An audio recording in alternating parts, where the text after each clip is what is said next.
This game downloaded in all of 10 seconds. It's a bricky game where you run around smashing a town to bits. It's a simple concept and even simpler to control, since you don't even have to attack anything, you just turn the player left and right as they run in a straight line by themselves, and start destroying stuff as soon as they can't run forward anymore. You get points for smashing buildings and cars, and as you break things you build up a rampage meter. Once that's full, your player will speed up and destroy buildings on a single hit so you can get a score streak going. Normally you have to hit a building 2 to 3 times for a small one, 4 to 5 times for a medium-sized one, and maybe 6 to 8 times for a large one. But you get more points the bigger the buildings are. It's a high score beating game, effectively, and you go for as long as it takes for the police to kill you. There are a handful of different enemy types. Police with handguns, cars that kamikaze into you, vans that do the same, armoured trucks that launch missiles at you, tanks that shoot you, and helicopters as well. Some do more damage than others, though all of them supposedly do more damage if they hit you in the back.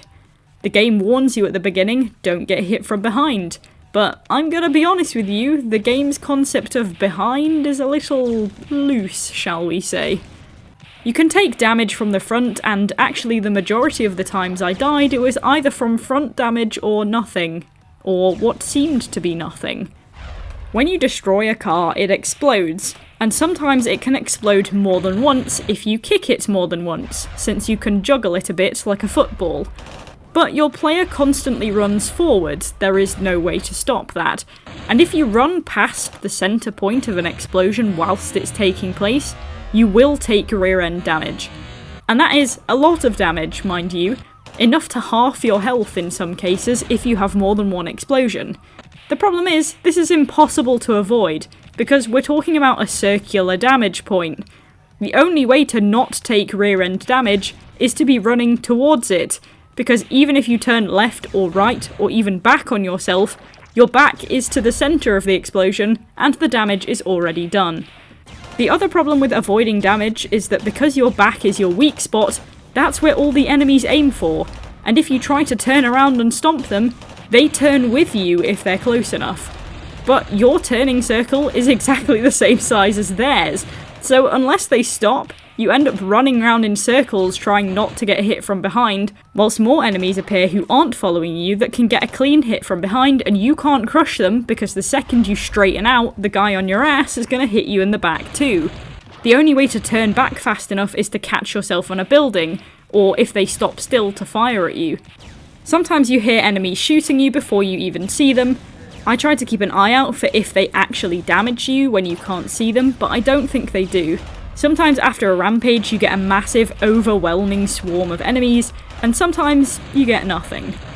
You have star levels like in GTA, and the response will be higher the more you have, but sometimes the consistency of when you get an extra star and how many enemies arrive in response to that is a little off. There is a hard mode on the game, but it's barely worth playing, I think, just because your player health is so low and the damage you take in the normal mode from those explosions is bad enough, but in hard mode, it's just way worse. So you basically smash a few buildings, get swarmed by police, and then immediately die because stomping on them and trying to defend yourself, you get killed by an explosion radius hitting you from behind. The other thing to do is collect coins, which let you unlock extra players with better stats to survive longer and destroy better so you can get a higher score. There are 5 players in total: the starter, which is a T-Rex with headphones, some guy named Balti, no idea who that is or why they're being accused of being a monster, but I can only apologise. The third is Hector, a Minecraft knight. Fourth is Puncher, who is reminiscent of one of those old boxing ring toys. And finally, Gardoon, who is definitely not King Kong. They have different stats. Hector has the most health, but Gardoon has the most strength. But really, anything with 3 hearts or less in health, and you tend to die quite fast, and sadly Hector takes too long to destroy stuff. You either get a mid-tier score and die early, or a mid-tier score and last longer.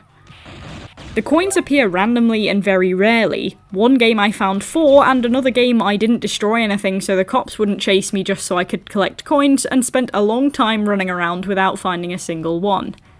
Getting new characters is one of the two main purposes in this game, and really it's the more important one at the start, because let's face it, you're not going to get a leaderboard level high score with a character with low stats. So really, the coins being mega rare is kind of obstructive, because you end up just running around the map to no avail looking for them, and then only actually play the game because you can't find any. I get that giving you a load of coins fresh off the bat would limit some of the gameplay time, but also you stand the best chance of getting a good high score with a good character, so people will start dedicating themselves to chasing scores once they've got that character. The graphics aren't anything spectacular, kind of blocky, but the sound effects are good, and it's colourful.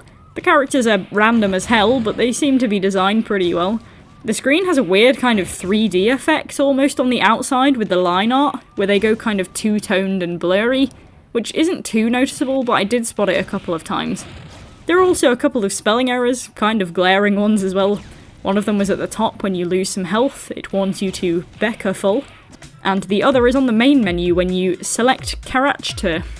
I know not everyone is English and languages are hard, but if it's going to be loud and proud, it might benefit from a spell checker. All in all, it's a simple game, not hard to grasp at all, but you've also seen the extent of it within your first round. The map is random, but it's the same one. There's no progression or levels or anything. You smash buildings, battle the finicky damage system to try and avoid taking crap damage, and try to beat a high score. I don't see it having too much longevity for anything other than a casual game to play if you don't want to think about anything harder than pressing the right and left keys.